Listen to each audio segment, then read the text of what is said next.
What up, motherfuckers? What up? Daniel Delby. Cameron Branch. Bit of a spooky episode. Yeah, little glitch of the Matrix, sharing some stories, and a little bit of a mushroom journey. Oh. Small one.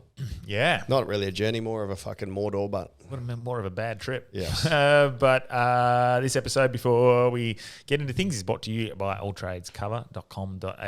If you have a bad trip at work, maybe you should get insurance. That's good. If you want insurance, hit up alltradescover.com.au. I can't specifically say what they will cover for you, but... Well, you just said that if you had a bad trip. Then No, I didn't say they'd cover you. Oh. I said if you have a bad trip at work, hopefully you have insurance. Very well worded. Correct. Very well worded. Correcto. But if you need insurance or you want to compare your price or just get a new quote, alltradescover.com.au. Specialising in tradies and small businesses or whatever you need. For big businesses or sole traders. Love it. Love a good trade sponsorship. And it's manifesting another trade sponsorship, Yes. hopefully. Yes. But this episode is also brought to you by Kahuna Golf. Kahuna Golf, it looks good. It's actually look good, feel good, play good. It says it in the hat. So nice. Are you there's the free hat for a now. game at 9:30 on Sunday? Potentially. As long as it's not pissing with rain, I'm keen. Oh, yeah. I'm always keen. But Friday morning I could play if you want to play Friday morning. Yeah, I'm keen. Yeah? Yeah, I need to do a lesson. My back's nearly better, but yep, keen. Kahuna Golf, there's their stuff if you're watching at home, the hat there. We've got some good shirts. They've got the shorts. You love the shorts the most. Yeah, feels good. They've got rags and stuff for cleaning your clubs and whatnot. So very Rags very or comfortable. towels? Towels. We'll call it a cum rag. Yeah. They're it's awesome stuff, the apparel. So we got a Hard Yarns 15 code word. Give you 15% off. What are the odds?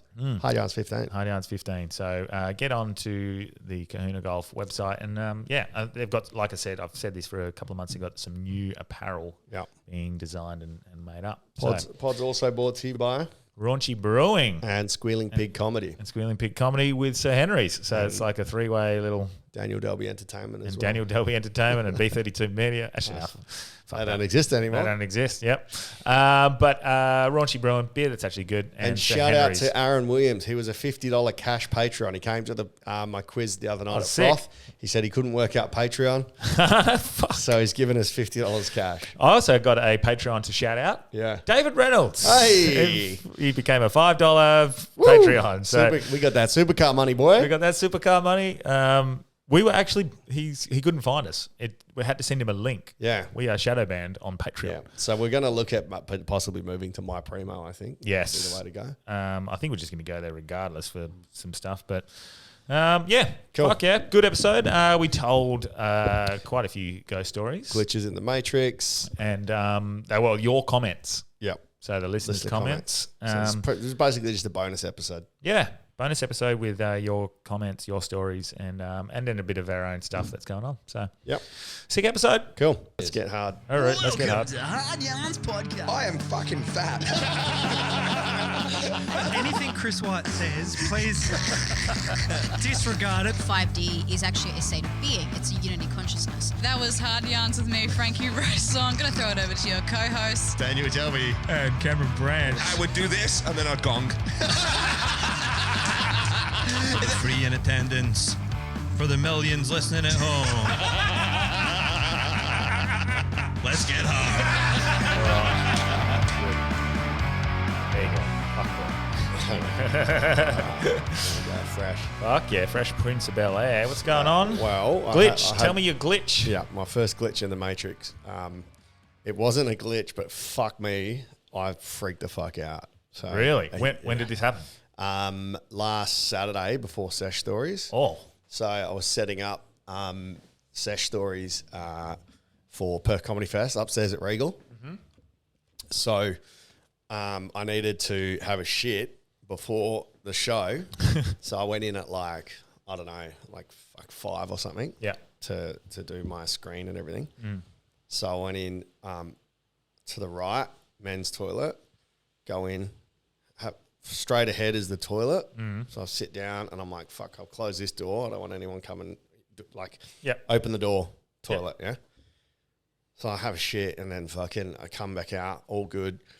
2 hours later, I get there, and before my show starts, or 3 hours later before my show starts, I go into the guy's toilet, and there's no toilet there. Right? So I've walked in. I know for a fact that 2 hours before I've taken a shit, and like there should be a toilet in front of me, and there's a shower. I'm like, I have not shat in the shower, you know? And I'm going, oh my God, what the fuck? And I'm freaking out going, no way, no way, no way, no way, what the fuck? And I like... Did you shit in the shower? No.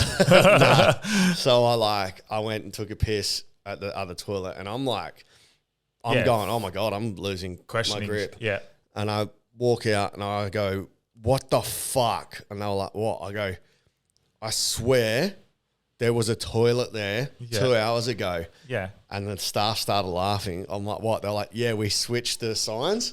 We put the men and the women's. We had to switch it around. I was like, oh my God, man, you had me questioning my sanity. I was like, I know for a fact there was a toilet there. Like, I'm not crazy. But That would have, gaslighting yourself. Oh my God. Yeah. Because You would have questioned everything. everything. I'm like, fuck, it's over. You would have been like, I've shifted into another timeline. That's it. It's all over. Oh, fuck. So that was pretty fucked. Yeah, that would get you, Yeah. I reckon. So That's a good one. depending Good on fun. if we are going to go the title, maybe I don't know if we go to the title as the what happens after past life. Maybe we change it to glitch and matrix or matrix potentially. glitches or something. Yeah, because then we can get a actual past life or a psychic medium or someone on and use that title. So then that way it's super focused on it. I think maybe that would be pretty cool. Yeah, I'll just type it into ChatGPT. What's the best title? Yeah, we'll figure that out. But that night I did want to mention to you, fuck Andrew Hamilton, man. His show was brilliant. Yeah, you said that. So good. Yeah. He's fucking and considering how raw, I guess, and 2 years in, and the jokes he's writing and making is like, quality. I'm so jealous, man. Do you think it's confidence? Like once you just get the momentum going? Yeah, and well, he does what I don't do, man. He sits down and he actually works on his craft. So that was a nice little reminder.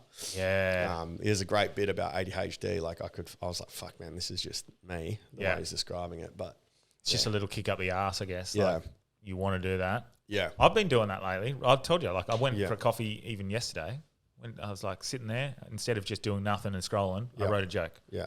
I don't care if it's good or bad. I'll go back and look at it and recraft it. Yeah. But I wrote a joke. Yeah, nice. I'm just doing it now. I'm fucking keen, especially with this new room. Yeah, that's what I need to, and with the new pod as well. Yeah. I need to come in.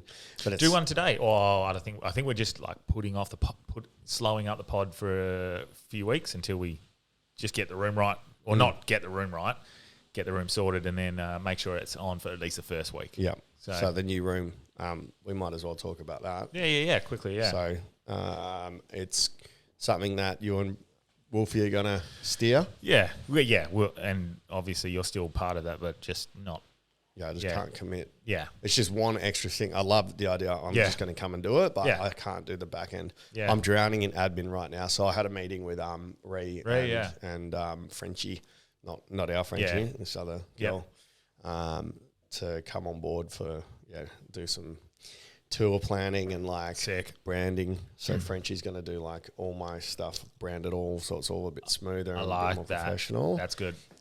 So yeah, I'm going to get that, but also tomorrow I've got another meeting with Andrew Taylor, Jim's thing, so I'm going to have a chat and see what he reckons. What are you thinking? Do you know? I'm not sure, man. I just want to see what he's going to offer. See what like when we met, he goes, "Do you even need me?" And that was I don't know. So I'm going to suss out what he's thinking. Yeah, but depends on what he's wanting to deliver to you. Yeah, but the Squealing Pig comedy night.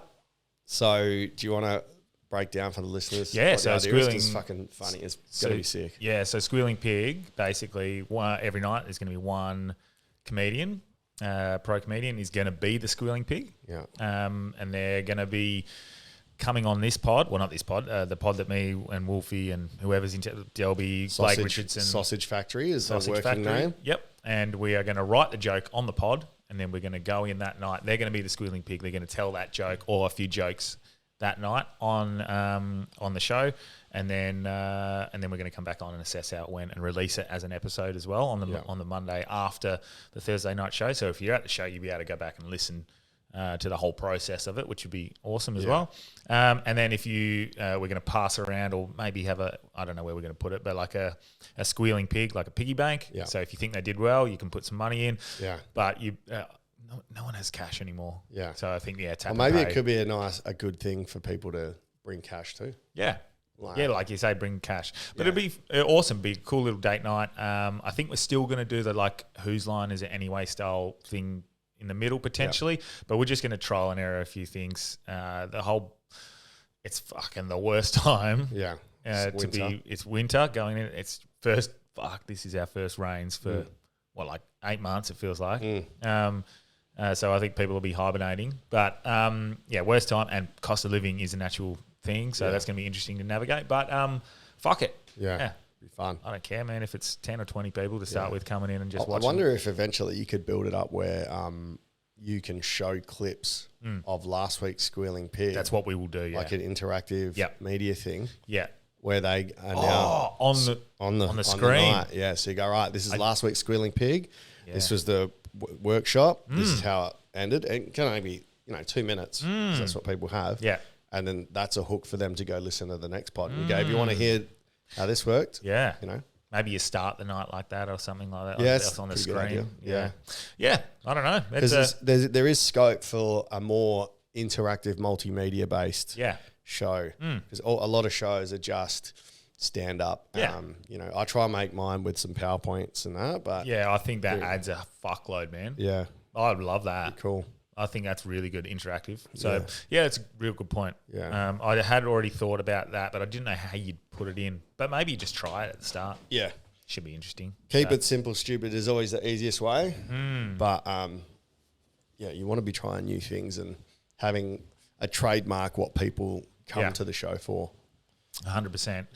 I think, so we're going to tell ghost stories today. But there's a few things we will talk about. I think we start with a ghost story and then we can move on to you went down south and stuff like that. Yeah, cool. So do you want to tell the first ghost story or do I want to tell it? So the idea is our clip that went bananas, people are sharing it and then sharing their own stories. Yeah. So we figured that we'd just read a few. And then because there's some incredible stories. Yeah. It's funny, man. The way that social media is, these are almost like 60-second short stories. Yes, like it's perfect. I wonder if in English in school you could just do like short stories on Instagram comments. Like it's a new form of literature. Yeah, like that's what Twitter was, wasn't it? 150 characters or whatever it was. Did you have the Sandy one? No. All right. This one's pretty nuts. So Sandy.Sep, they've started with my name is Sandy. So yeah, we get it. I guess. Sandy.Sep. My brother died of an overdose in 2016. 1 week before the 1 year anniversary of his death, I had a complete breakdown over how much I miss him and how sad I am over all the things in my life that he'll miss. The day after that, I was driving to pick up a friend who ended up missing her ride. And to kill time, I put a random liquor store into my GPS. So killing time, having a bevy. As I'm driving, I pass a mural that's the entire side of a building that's extremely colourful and cartoony and extremely eye-catching. And in big letters, right in the middle, it says, "Hey, Sandy, I'm still here." I pulled over because I could not believe my eyes. I walked over to take a picture and started sobbing. Oh, I do like that one. Yeah. I do like that one. I wonder if they posted the pic. Oh, you can't post the picture. No. Yeah. That's a nice one. Yeah. That's pretty good. I like those ones. That's random. Why would you randomly write, "Hey, Sandy, I'm still here"? Like, that's so strange. You know? It is weird. Yeah. That's fucking weird. Yeah. That is weird. I feel like that's definitely for Sandy. Yeah. I'll read one as well, and then we'll go into what's been going on during the week. And it's not a conspiracy. It's not Sandy Hook. This is just Sandy. Which is not a conspiracy, by the way, Sandy Hook. Yes. I should. Yes, I should be. All right. So this one's a nurse story. Yep. Near-death experience, I guess. No. This is a ghost story for the nurses. So, one of my patients was dying and his family didn't want to be contacted overnight if he passed, as they lived too far away to make it. I sat with my patient so he wasn't alone, and he passed away at 5:10 in the morning. I called his sister at 7 a.m. to inform her that he passed away. She asked what time had he passed, and I said 5:10 in the morning. The phone went silent, and I asked if she was okay. She told me that she fell asleep on the couch the night before, which she never does, and she was woken up at 5:10 in the morning by someone knocking at her front door. She got up to answer the door, and no one was there. That one's Fucking hell. That one's It's a bit scary. Well, it was No not one- scary. It's weird. Yeah, weird. But that one's from Riri154. So Rihanna. yeah, but that's a good one.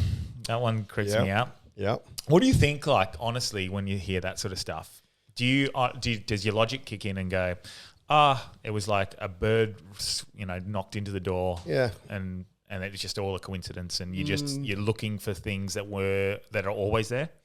Well, I don't know, because if that is a true story, which, we're hoping these could all just be aspiring writers. Yeah.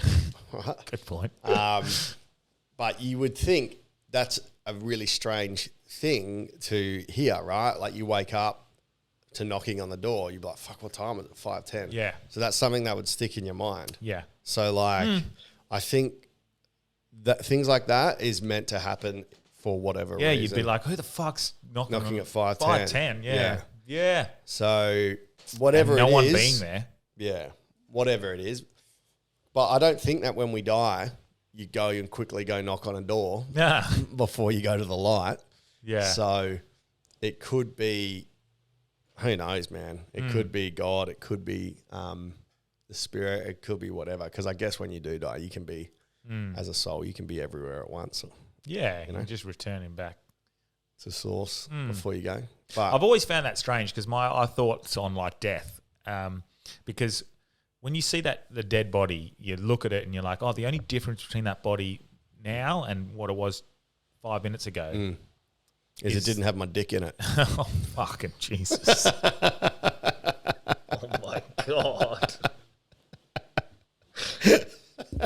Oh my God. Oh, fuck. No, so Go viral for a wrong reason. Is the soul's gone? Something's missing. A life spark or a life source is gone. It's like the battery that was running that vehicle is gone. That's the only difference I see. Yeah. And where does that energy, where does that electricity go? I don't know. I think Elon captures it and Yeah. feeds his soul. But that's all it is to me. There's something that runs that vehicle that is our body. Yeah. And when you die, that is gone. Yep. Because if you were to, like, say you get stabbed and you die from internal bleeding or whatever. If you were to fix that body completely, put all new blood in it, whatever, and get it all like a perfectly functioning body, it doesn't magically come back to life and start working again. Something's left it. Something is gone. Yeah. And that's what I The think. life force, the ethereal connection, depends on what books you read. Yeah. There's some kind of... But I think there's something to that, to the whole, like, when if the vehicle itself is in perfect functioning order, we've fixed it after it's died, yet it doesn't come back to life. Yeah. So there's something that's gone. Yeah. I don't know what that is. Yeah. Well, it makes sense. I mean, you could probably force it to, heart to beat again. Yeah. But, there's... Do you think? Yeah, you could electrically stimulate it. Do you think, like, if you were to... If the whole body was...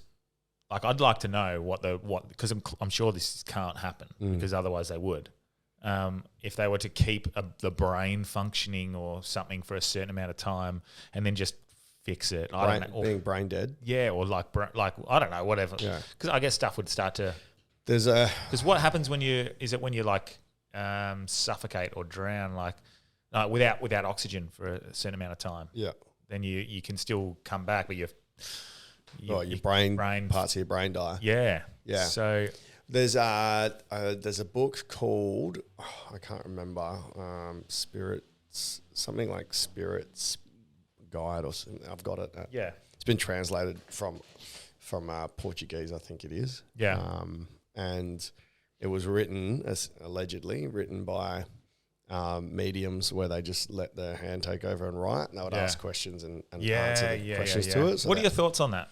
I don't know. I don't know. I would like to believe that maybe, but like... I think some are dickheads. Some are fucking fine. I think some are truly connected in some way. The way that they were explaining it in that book is there is something called, I think it's like a corporal or a corporal tethering or ethereal tethering or something where it's like something that we can't see that the soul connects to our body with. So there's some kind of connection between soul that keeps it in the body, and when that ethereal lining or connection is severed, that's when the soul will leave. So whatever that is yeah, because it's just a housing. Like, well, that's what Bob Lazar talks about. Yeah. Like these meat suits are just housings for souls. Yeah. So there's something that connects to the body, and as soon as that is broken is when the soul will leave. Wow. So like a quantum entanglement. Yeah, something like that. Yeah, but like we don't know. Well, it makes sense, doesn't it? Like if that was to be like the case, that's what feels right. Yeah.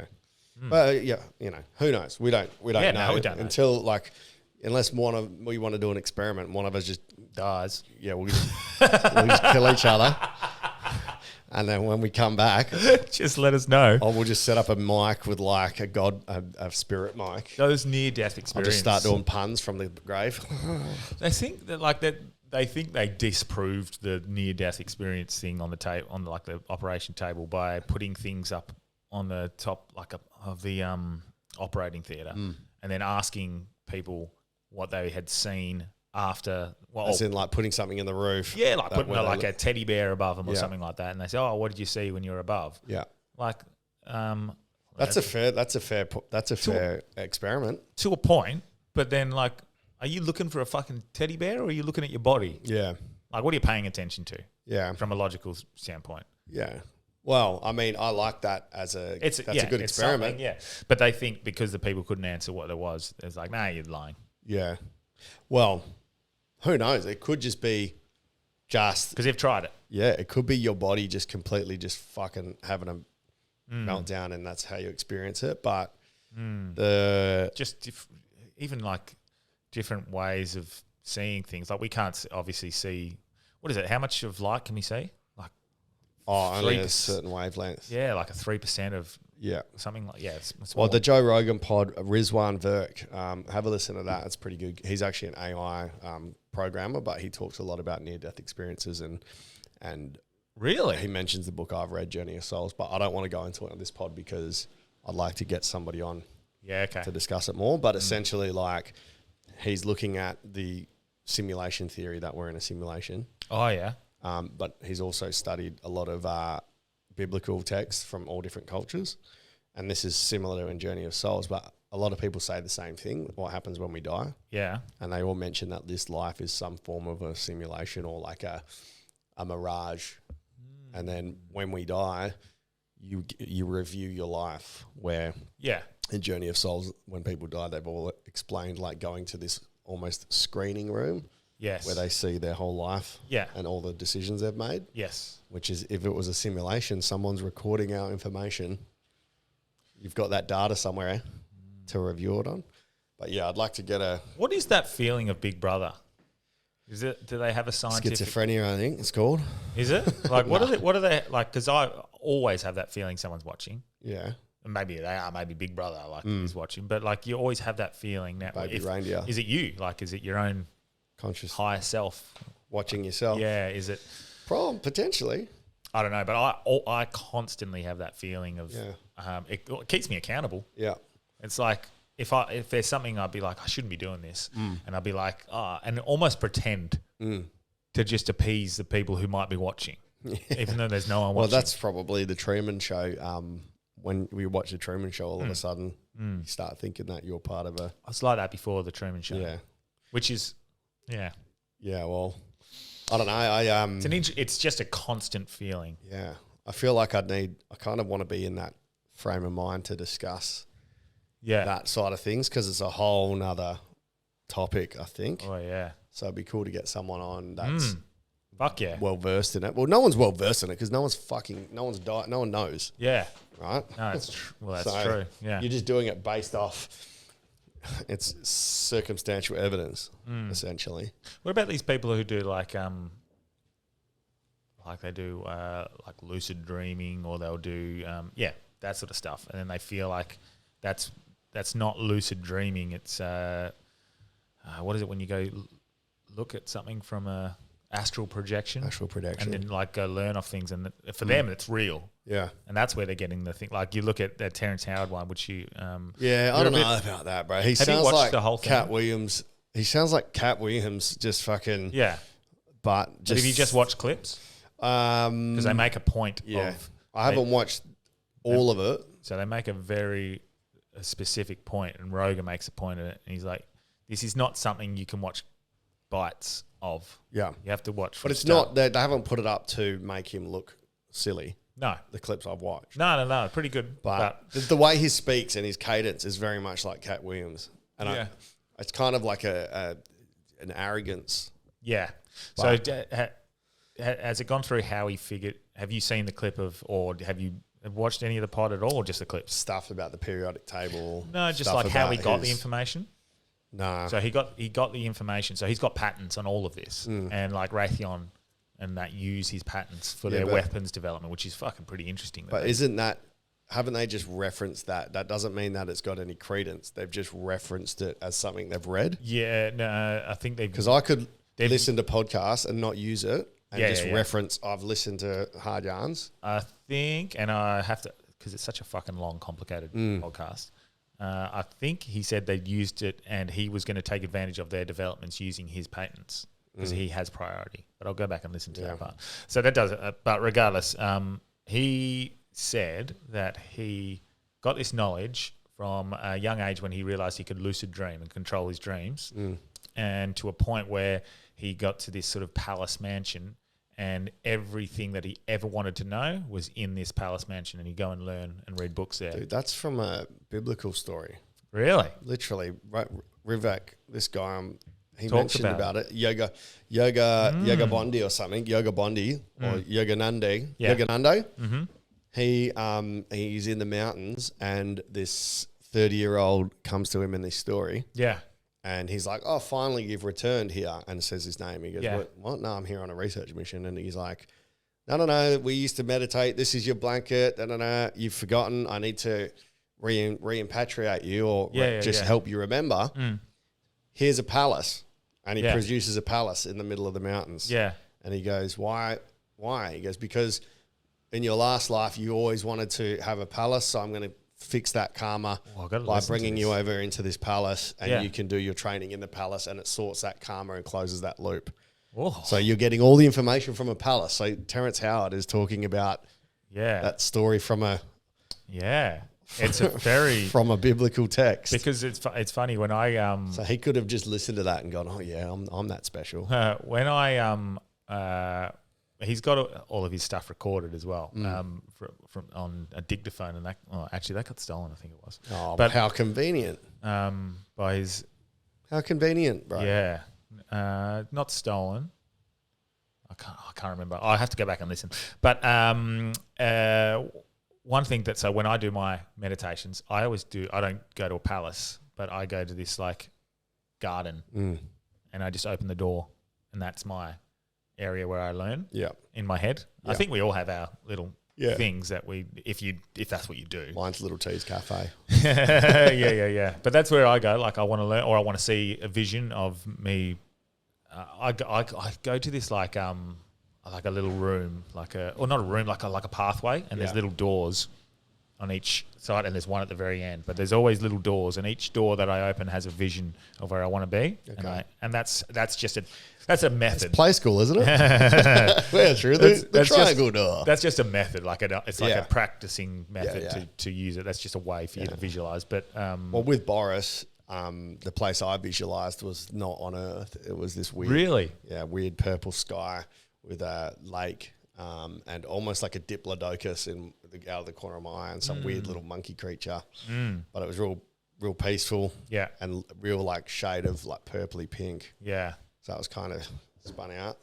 It's interesting because, I don't want to buy into everything that everyone says, but there's a lot in there in that episode and a lot of other things that I've been seeing around. People are pretty keen on hearing this sort of stuff. And a lot more than – it's the same with like the COVID stuff. Now that we stood strong the whole time, very adamant in what we were thinking about things.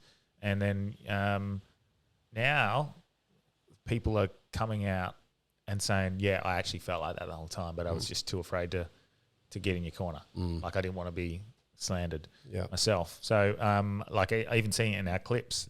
I think the one of me talking about my mum and AstraZeneca. Yeah. There's like one bad comment out of fucking thousands. Like it's fucking awesome. Yeah. That's great. Yeah. That's so that means people are on that side of things. Yeah. But I think people's mindsets are changing with everything. They're open to all these ideas. They're just realising they've been lied to for so fucking long. Yeah. Except for the elderly. Like I sort of my granddad and my step grandma, I went down there yesterday and like even that I still they just don't. Oh no! I tried to sort of mention it, and it's very much not. There's no point. It's just it's the news. Yeah. Like you can't change those people, and I've just stopped trying. Yeah, if they're elderly, like they're stuck, and that would be admitting that 70 years of their life has been a lie. Yeah. Well, also my granddad was a psych nurse, so a lot of the stuff he used to help people was like injections. He told me a story yesterday. So the reason I went down there was I saw on Instagram there's like this life, I think it's called like life interview box. Yeah. So it's got all questions, but it's broken into early life, middle life, and later life. Yeah. So I know Mum listens to this, so I don't want to. Well, don't have to say anything. Yeah. You can tell me after. Yeah. But I was asking. My granddad told me a story about. Yeah, I'll tell you later in the week. But, he told me a how funny story. It was like when he first became like the community nurse, which is like, was it the CEO or something? He had to go and give this guy an injection and he couldn't find him, and he went to his house and he goes, "Is your name like John Smith?" And he goes, "Yes." He goes, "All right, well, I've got to give you the injection." So he sat there, he got the injection, and then the wife comes in and goes, "What are you doing?" He's like, "Is this John Smith?" She goes, "Yeah." He goes, "I got to give him his injection." She goes, No, he doesn't need injections. He's like, "What do you mean?" She's like, "That's my son." So his son had the same name, and he's injected the dad with the meds. Yeah. But it was Yeah. But he said the injection helped the dad, and he wanted more because he came back to life. He was getting a bit of dementia. Yeah, yeah. That just reminded me of like an injection jab story. Yeah. But the other thing I was going to say, on Sunday I did some more mushrooms. But yes. Not great this time. No, not good at all. So, not great intentions? Or I did them like just sort of to have fun. And did you want to go back? Is that what you wanted? I don't know. I think I was just trying to like almost force another experience. Yes. So I didn't. I was going to ask you if that was the case because I feel like I did something similar about 6-7 weeks after my experience. Yeah, I tried to like force and it just didn't work. Nah. And it actually was like, oh, that was shit. Like annoying, if anything. Hell turned on me. It gave me I had mad anxiety attacks. It was like during. Yeah, it was fucked, man. And it lasted like ages. I was just trying to sleep and by yourself. No, the person I did it with had some as well, but she was super chill. Yeah, but even while I was doing it, the message, I didn't tell her, but the message was like, "Why are you doing it with someone else? Like, this is like, what's she doing here?" Because you've always felt like it's an alone thing for you. It's a self thing. Yeah. It's like, this isn't fun. This is you. And then it was causing me like mad anxiety. Not her at all, but just like, it was just full fucking giving me panic attacks. But the fucking scariest shit happened, man. I kind of regret it now. Yeah. So you regret taking the mushrooms? No, I regret not following through with it. Have you, like, you get to that point, I think, where you're like, oh, I hope I don't go crazy. I hope I'm not losing the plot. Yeah. Yes. And I'm just scared, like, maybe that one time it could do it, you know? Yep. And this was the one time because it was way more intense than any other time. I'm like, When your brain's not functioning correctly, like yeah. I'd been drinking get as well this- before, it's not great, yeah. So, But when you get that feeling of like, and sometimes, and not just like if I've had a big bender, and Yeah. I get it a few days later, and like the way your brain works. Yeah. you start to go, it's not working properly, and then you start to get really Yeah. fucking, you creep out. Yeah, but yeah. Sorry, It go was on. nuts, man. Even my spatial awareness, like it was fun, but it wasn't the right fun. Like I was in the shower and it felt like I was in a telephone box, nearly like super. Yeah. My fingers were thing. Everything was just fuck. But I'm like, I kept having this vision of this star system, right? So I'm seeing this really specific star system in my head. And then I'm trying to work it out, and my brain, the mushrooms are going, just stop fucking trying to control it. Just, just let it go, whatever. And then I see all like as not aliens, but it was but interdimensional beings is the best thing I can put it as. Yeah. And I can see like an alien face coming through, but I have this real strong feeling that I'm about to be contacted by interdimensional beings, and I'm freaking out because I'm like, I need protection from this because I'm not ready. Yeah. But I had this urge to go outside, so I take myself outside, and then it's almost like this suspense is building up. It's like we're gonna show ourselves. Be ready. We're about to reveal ourselves, and it was so real. I'm like, oh my God, these interdimension beings. I reckon if I go outside, they're going to be there. I don't know if I'm ready for this. And I just went, no, I'm not ready. Stop. I'm not ready. I can't handle it. I'm not ready. Yeah. And as soon as I said that, bang, just back to sobriety. So everything, all the mushrooms came back to sobriety. And I was like, fuck, like that was so But fucking it's like scary. it listened to you, like when I'm not ready. Yeah. It was so scary. Wow. I thought I was going to walk outside and a little grey man was going to be there, bro. Yeah, but what did you... So I was like, I'm not, do you think you needed that, or did you like? I don't know. I was like, I'm not ready. And then I was like, I still wanted to go outside. So I went outside and I looked up, and the same star system that I'd been seeing was up there. So like the stars were nuts, full moon, full fuck crazy. So that was kind of like real scary. Oh, so you did it. You did it on the full moon. It was Sunday night. It was not full. It was like maybe 3/4, but it was full. It looked like a light bulb in the sky. So it was fucking. That bit was so scary, but there was another bit where, because my back was so painful, and it's from the bend. Anytime I have mushrooms, like my nerve pain goes bananas, except for at Blazing Swan. So I tried this breathing technique. I'd heard it somewhere, and I tried it. It was like 8 breaths in, hold for 4, and breathe out for either 8 or 16 or something. Yep, double. Yeah, and man, it was so intense. Yeah. Like, that was the first time I've ever gone, oh, breathing is a huge thing. Unreal. Yeah. So I was doing it, and I could feel like all my rib cage expanding, everything. I could keep breathing in for ages, and I could keep breathing out. Even when I thought all my breath was gone, I kept breathing out. But then I started to feel like almost like whatever this, what are they called? Your chakras. I could almost feel like this chakra opening up. Yeah. And I could feel maybe the blood being forced and the oxygen being forced through my muscles and out. And after I did that, I remember hearing, don't do it too much because it's dangerous. But this breathing technique, after I did that, like my back started to sort of release and lose all the pain. So I was like, okay, this is kind of fucking cool how that's happened. Yeah, breath work seems to be, and Cam talked about it as well, like using it as a function. Yeah. Of like, and then I don't like where I'm at the moment, so I can pull it back a little bit. Yeah. It's very... Then the rest of the trip was just all like hell shame and just like fucking feeling like a piece of shit and massive like ego death. Like I couldn't sleep, so I put on this meditation, and it was a meditation about like letting go or forgiveness or something. Yeah. And it was so weird. It's like, you know how everything is the perfect timing when you've got shrooms? It's like, because I had my shoulder was super painful on my back. Same. Yeah. Right shoulder's been. Right shoulder. Right shoulder. And I don't have shoulder pain in my right. It's my left. But it was like... And so was... Stepping me through it, and basically it was like whatever the feeling is that comes to mind, like just allow it to wipe through you or whatever. And it was shame. I felt like shamed about how I've been acting. and then the pain dissipated out of my shoulder. So it was like you're storing. And then you let it go? Yeah.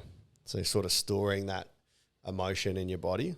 So Yeah, 100%. yeah, that was kind of nice. But the rest was just like not a fun time, hey? Yeah. So definitely feel like it feels like a forcing. yeah. I took it to Yep. get instead of like, I've got a friend who has been asking about it Yeah. quite a lot, and she's felt very drawn to have them. When the time is right, it'll be right. And that's what I said. Like if you're feeling drawn and you feel like it's time, that's when it's time. Yeah.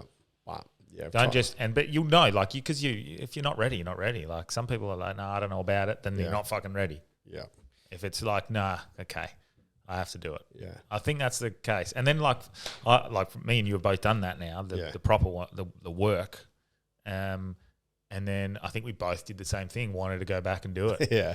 Like, Yeah, and it just wasn't great. So like if I ever feel like doing it again for that reason, I'll know. Yeah. I feel like there's one more thing I do need to work through that's Yeah. come up recently in my life. Yep. But I don't know if I don't think I need mushrooms to deal with that, Yeah. Cool. which is great. Yeah. I think that's the whole integration stuff. Yeah. After it's not like just have the mushrooms, everything's fixed. It's integrating all of those lessons back into life over months. Yeah. Not just going, I'll better have another dose. dose. It's kind of how I was feeling. So yeah, it's immature, but also whatever had to happen. Oh, mate, I want to go back and make A1 again. Yeah. I really want to go back. Yeah. I don't know. Now, Awa is the god in Avatar. I remember. Yeah, yeah. Awa or something like Awa, that. Yeah, That's like the life force. Yeah. So it's interesting that A1. And A1 is perfect condition. Yeah. A1. Yeah. I do want to go back to that place. Yeah. And I'm feeling like fun about it. I'm feeling good about it now, not just like I'm doing it for the sake of doing it. Yeah. So I feel like this would be a nice little visit if I did go back. Yeah. But yeah. I was telling my friend, do it. Yeah. Like it's time now. Like It's do it by, time. if you think you need to do it by yourself, do it by yourself. I think it's good. Yeah. But it's important to know that if you don't feel inclined to do it, you're going to get what results you had and I had as well. Not fun. It's not great. Yeah. Do you have a... You've got the one Hopeless Wanderer one. Is that your next one? Yes. Cool. Yeah, go for that. Okay, where's the... Because that was a good one, eh? Good one. Oh, A1. okay. Proper safe one. Proper. Okay, so this one is from One Hopeless Wanderer. Oh, A1 Hopeless Wanderer. I was travelling in Ireland alone and I was supposed to go to London the day after the feeling started. I started getting a horrible feeling. I was near hysterical. I was 18 and a month out of high school, so I put it down to nerves. I ended up changing my entire plans and I went home early. I didn't tell anyone and came home. I slept almost 24 hours. I woke up to a million phone calls and texts. The day and time I was supposed to be on a train in London, the trains were bombed and I've never got over that. Is that like a premonition? Yeah, it's a little premonition. Just a gut feeling? Yeah. That is the whole thing of trusting your gut, isn't it? Yeah. Could be that stuff can always be disregarded as a coincidence. Yeah. And you could have been like, you were nervous. It's like Final Destination. Yeah. And it's just like the ends up being like, okay, you were nervous. Yeah. It wasn't that. You were literally nervous, and then just by happenstance, you went home, and then you avoided that. Like you see that a lot of times with people who like they missed a bus and they didn't get in the September 11. Yeah. The towers and stuff like that. You can go, that was meant to happen, or you can go, Or they got warned. All the Jewish got warned, didn't they? But that's a bit of a creepy one. This is from _brag_n_rights.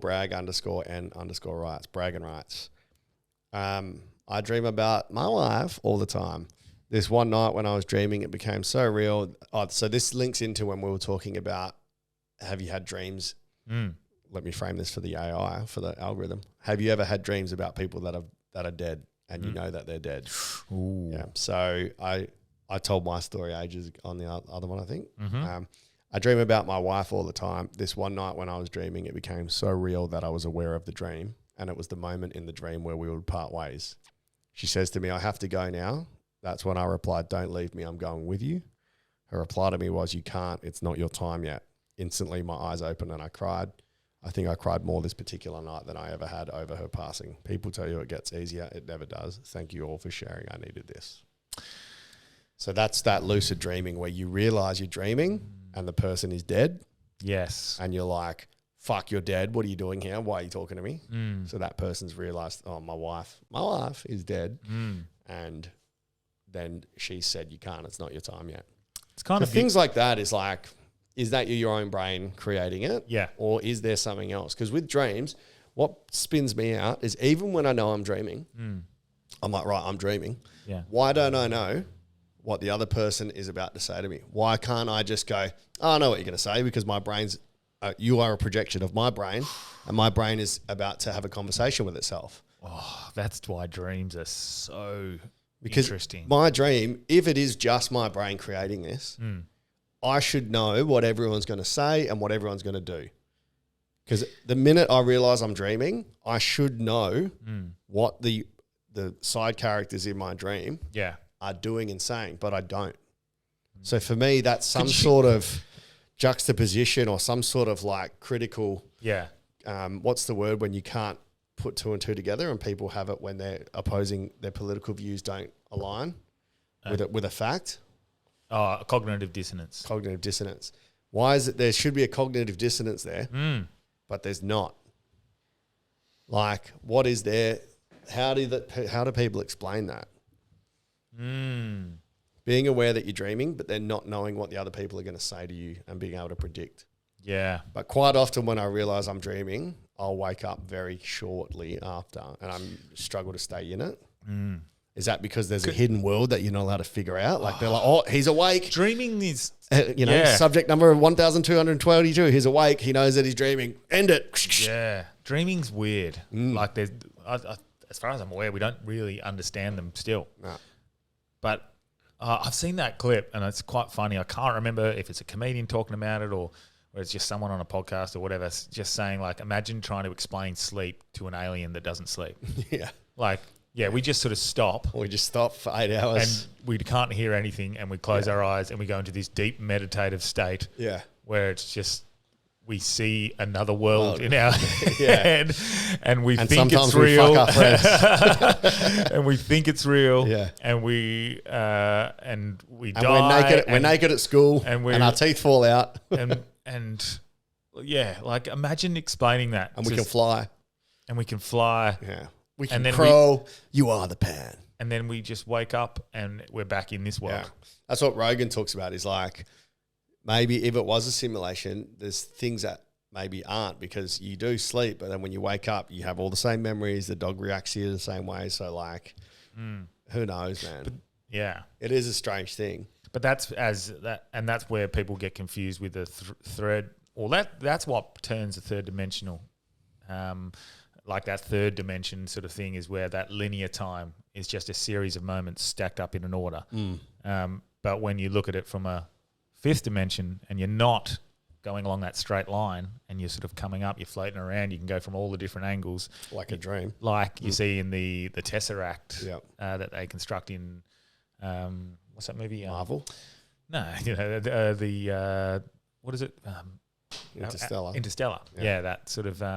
that's the best way that's a very good way that they've constructed that to show you a fifth dimensional way of living, which is like you can see it from all different points of time and space and just go to that moment. That'd be fucking too hectic. I wouldn't enjoy that. We don't quite but give me some fucking order. All you have is now. Yeah. And that's where that point of existence is. You're constantly moving through it, and to suggest that's a linear time without it being able to go up, down, left, right, move, that's the interesting thing. I feel like dreams escape that linear time. Yeah. And that's maybe we're having memories of our past soul life, or maybe we're having memories of possible our other dimensional existence. Just possible futures, and I don't know, maybe it's just messages, maybe it's I think as far as I'm aware, it's just our way of our brain processing things we've learned that apparently day. But if you did that, you'd get 100% in all your tests.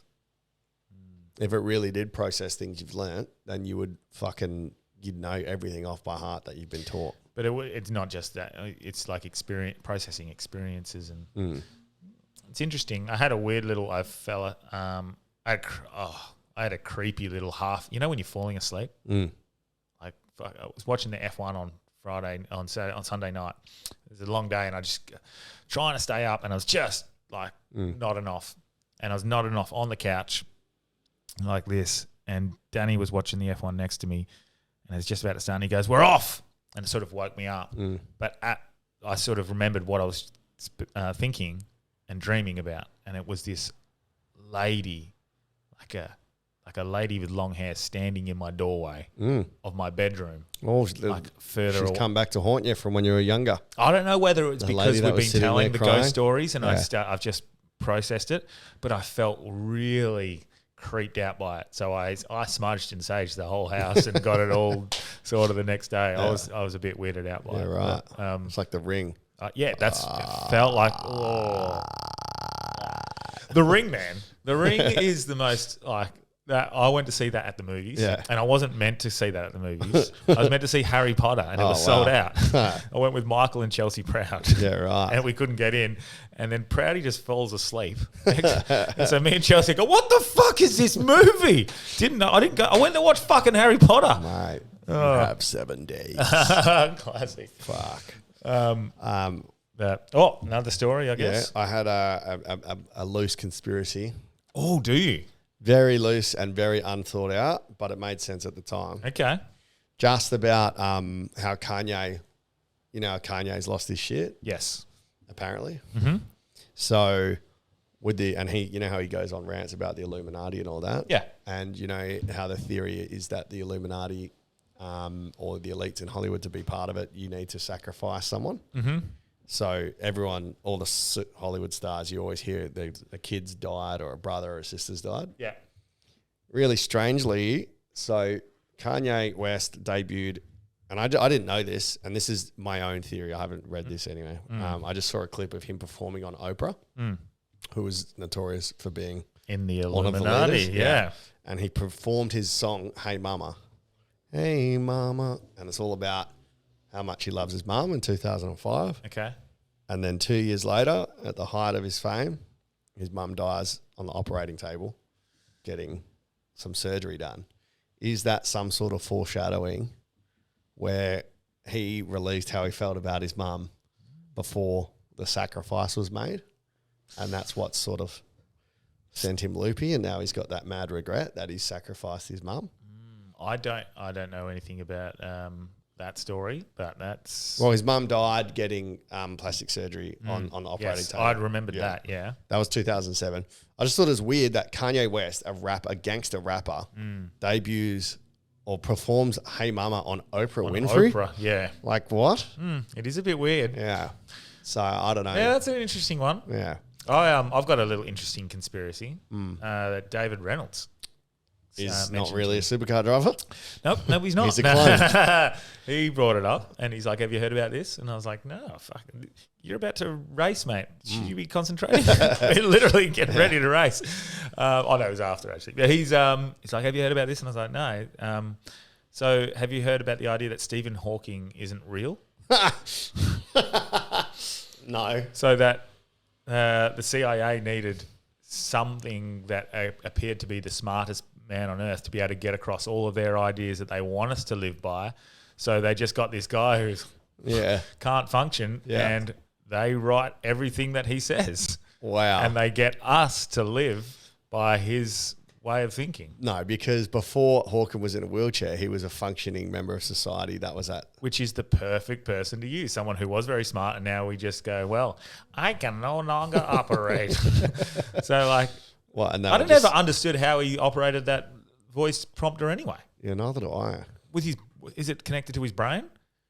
Probably not. I don't know. I reckon it's the CIA typing on a little thing and just going, the universe is expanding. Should we fact check? I've tried fact checking. How does Steve Hawkins operate? Hawkins operate his thing. So I think he's real. Not real. I think he's a fake. He used his finger to control a computer. Once he lost his hands, he started to He started depending on twitching a cheek muscle to communicate. Yeah. So this is what I was like, really? They had running lists of words. Whenever the cursor reached a word or phrase he wished to use, he would twitched his cheek muscle to select it. Then he'd go on to the next word until he created a sentence. Interesting. It's plausible. Not a bad theory. It's fun. And just Fun to think about. Yeah, to appease him, they just send him to Epstein's Island. Yeah, keep your mouth shut. Yeah, well, he has to. Oh, fuck. Wow. But yeah, that's a fun one. All right. So, mate, some of these stories are fucking good. Okay, so this ghost story is from Tracy Stanley 4327. My father passed away about 1:30 a.m. At around 10:30 a.m. the same morning, my phone rang. The oldest brother had been on the phone calling everyone to let them know. He came back into the living room and the phone rang. Thinking it was a call back from someone he had called. He said, hello, and then went grey. It was our father who had just passed, telling him where he had left the money to buy my mum and his sister and daughter a new dress and other stuff for the funeral. That's all he said. Then whoever it was originally calling was put through. My father had intercepted the original call, and I have no idea how. But strange things happen, right? The money was where Dad said it was, and I've never been able to understand it. Wow. That's fucked. That's pretty scary, eh? That's pretty fucking... Look, these could be all stories because Yeah. they're just people. There's no fact checking of this. But if that's true, that's fucking pretty nuts. You always hear about like getting missed calls from like mum or dad that had died. But sometimes they just pass the number on to yeah, there's a somebody lot of new. the comments have been like, I have a message from mum and she was dead and stuff like that. You can always just say that's a technical glitch on the phone or whatever in the Matrix. Yeah, I don't know. Our daughter from Carol Williams 955. Our daughter passed away last year. It was my husband's birthday the other day. I told him I had asked her to send a rainbow to wish him happy birthday. 5 hours later, our granddaughter randomly wanted to draw something. After 10 minutes, she came to her granddad with a card. She had made the picture a rainbow. So, I mean, kids draw rainbows a lot, Yeah. but Yeah. Meals 47. About a month after my dad died, I was lying in bed one night, like 3 a.m. wide awake. My son, who was 4, was beside me and my fiance was on the other side. My fiance started levitating now. I was so sad and heartbroken over losing my dad and couldn't sleep. My kid rolls over, looks at me and says, "Don't worry, mummy, Papa's okay," then went right back to bed. Oh. I had the most overwhelming sense of peace come over me after that. My fiance saw the entire thing and was blown away as me. No doubt our family looks out for us. Oh, wow. That's when there's kids. Yeah. They see stuff that we don't see. Oh, yeah. It's got to be their sort of connection to innocence and their lack imagination. Lack of skepticism and the openness. Yeah. The willingness. Here we go. Here's a good story from Anna Ruth. I think it is. Looks like a guy though. Anyway, Anna Ruth. Well, I'm not going to assume That's anyone's right. Correct. So this is their ghost story. My grandfather. Well, this isn't a ghost story. This is just a bit. This is a bit like ominous. My grandfather, 93, had been slowing down in the last 6 months of his life, and we were anticipating his departure. At around 11 p.m., when my parents had gone to bed, he gathered his strength to walk to them, and he said, 45 minutes. He passed away at 11:47. Yeah, I saw that. So just that's just a bit of a... 45 minutes. Catch you later. That's a bit ominous. I think that's just someone going, "Oh, I'm about to die. Yeah. I know I'm going to die." I recently I think I spoke about it on the pod. My grandma, she died, and I went to visit her just a day or so before. Yeah. And you have this overwhelming sense, and she couldn't talk, but she knew. She knows.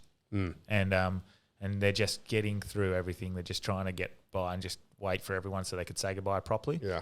I think I think we all will have a sense of when we're going to die, when we're about to die.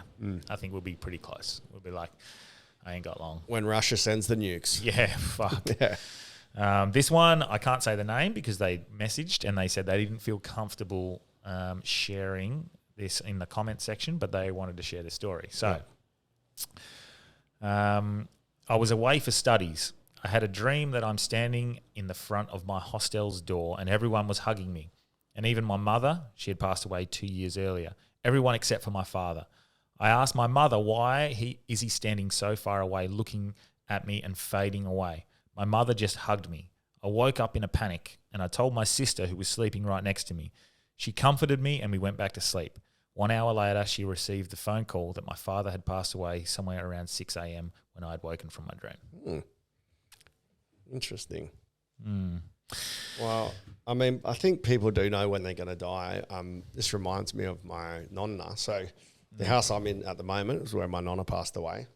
And she was like, really, she was holding on. No one knew sort of why. They thought it was because she was waiting for dad to go see her, like my dad. So dad went and saw her and she still hadn't, like they thought that once he went and saw her that she was going to go. Yep. But even the lady that was there caring said that my nonna told her that my nonno was at the end of her bed waiting for her. So like my nonno had died. So she was like, yeah, Vince is here. He's waiting for me. Oh. And nonna still holding on and then passed away the next day. And turns out that the day she passed away was on her wedding anniversary. She was waiting for her, her wedding anniversary to see that through and then passed away. Yeah. So. Yeah, I definitely think you can hold on. Like as the experiences that I've had and some of my family members and stuff have had with like just like my granddad just waiting till someone got over from England to make sure they got that goodbye. And then passing away almost straight away, like that sort of stuff. I didn't tell you my other ghost story. So it wasn't scary, but fucking weird. Yeah.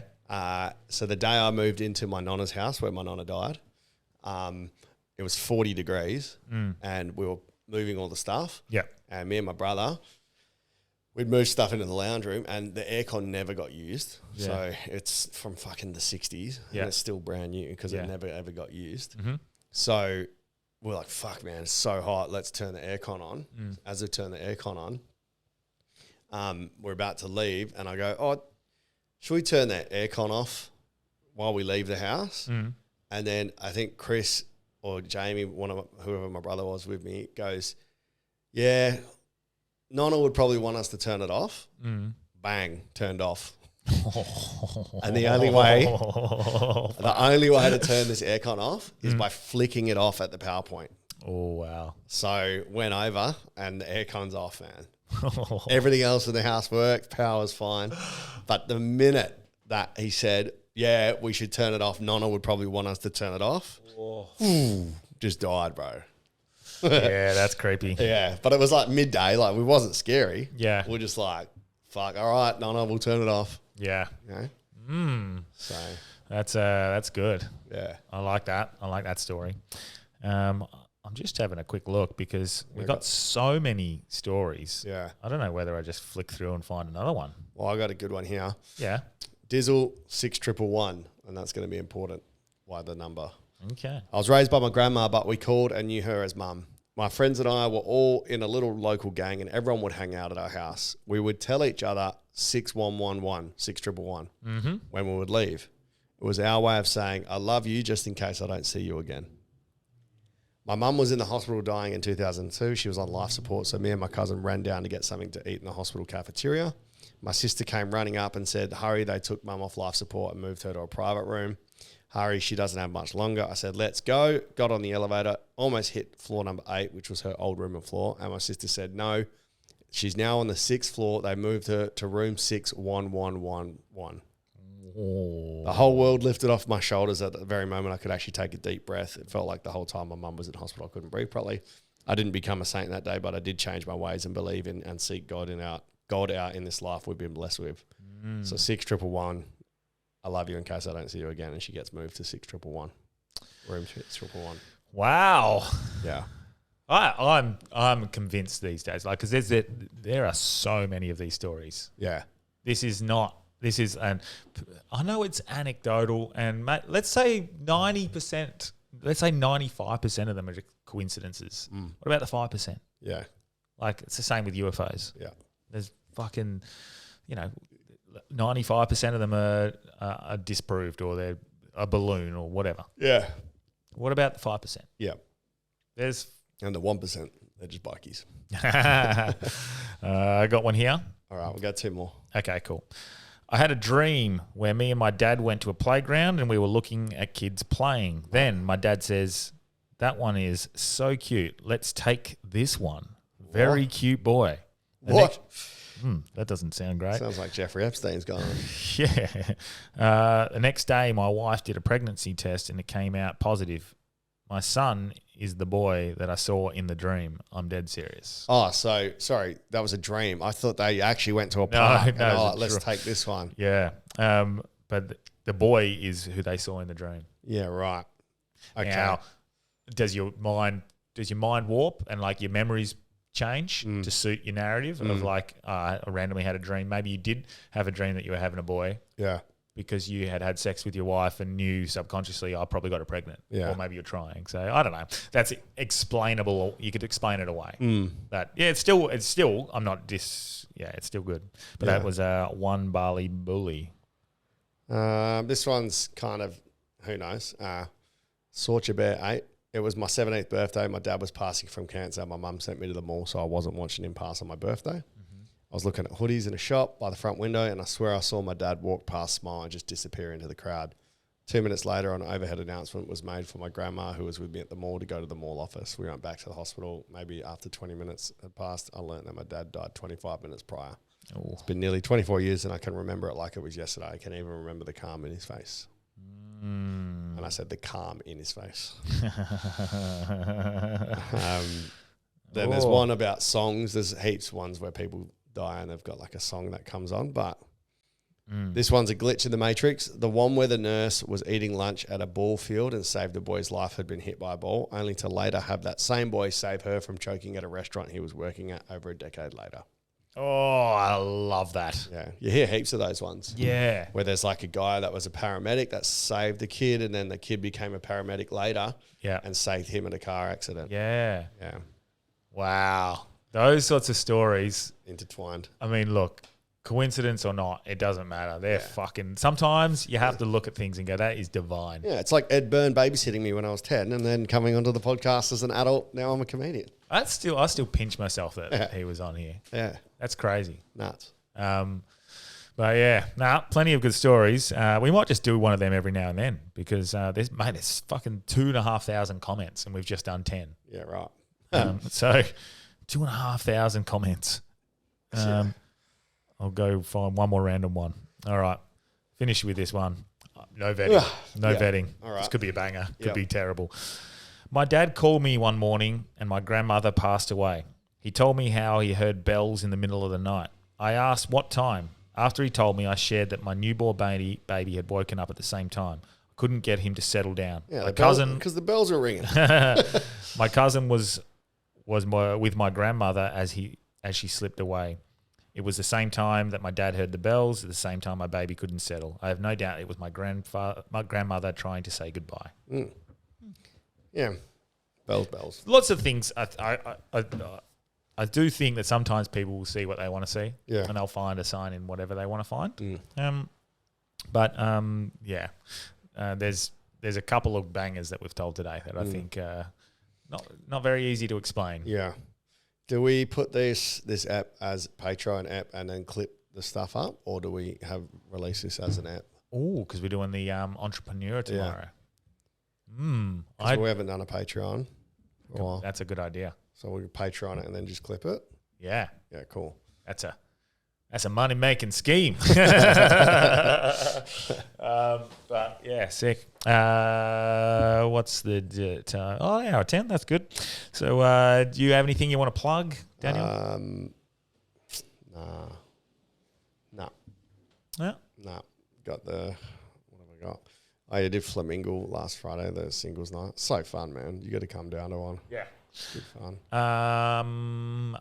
I'm doing the Hideout on Friday. Is that what it's called? The Hideout, I think. Yep, cool. I'm going to try 2 or 3 new jokes. Have no idea how it's going to go. What is one? What is one? 6-finger one. I've got a joke about Vodafone being fucking the reason I believe that the moon landing was faked. Correct. And yeah, I got a few. It's good. Yeah. I got 3 jokes. All right. So I saw in the news today that I put on my story, man. Yeah. The Pope did a gay slur behind closed doors with all the other priests. Fuck off. Yeah. What did he say? I'll read you it, man. It's so funny. Please tell me it was like fag. Yeah.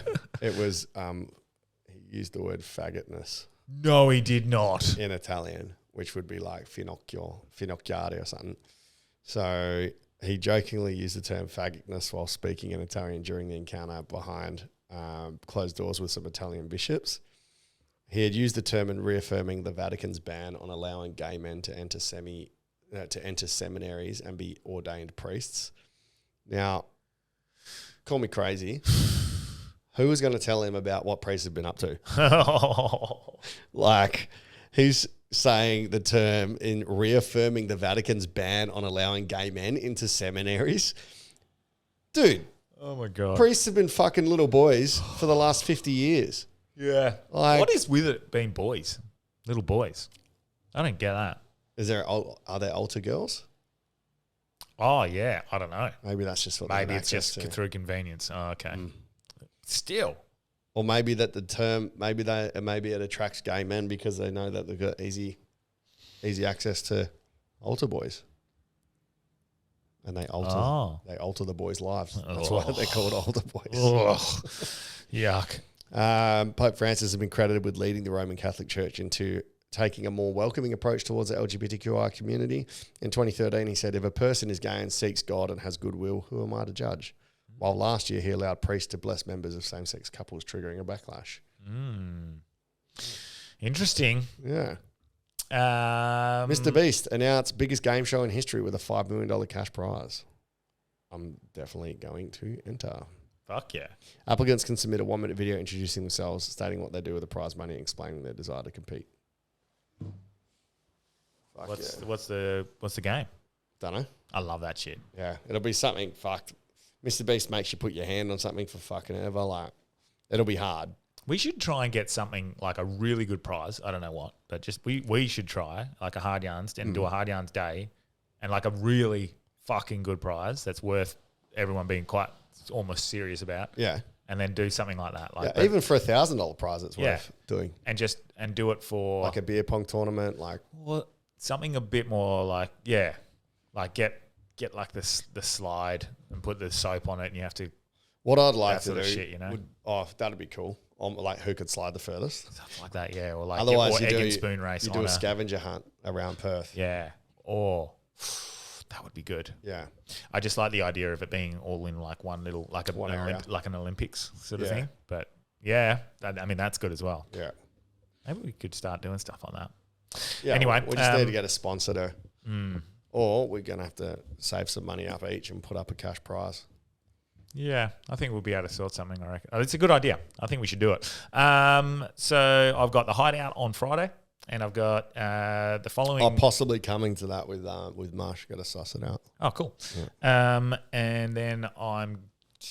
Where am I? I'm at some place in Claremont. I actually don't know the address, but there's a show in Claremont on Wednesday. Is it the one we Thursday. did? The one that we did? I don't with think Jamal? so. It's not Jamal. It's through Dragon. Dragon. And then I'm at the Wanneroo Comedy Shack on Friday. Cool. And then I'm at your show that you organised for us, me, Pinder, June the 8th. Tori, and... Buddha, maybe? Nah, Tuffley? Tuffley, yeah. So that Dad's Comedy, whatever it is. So that should be fun. And yeah, fuck yeah. I'm Sweet. pumped. Things are going well, Daniel. Good, mate. Yeah, I'm very happy. All right. Cheer, Patreons. Thank you. Hey, right. Peace.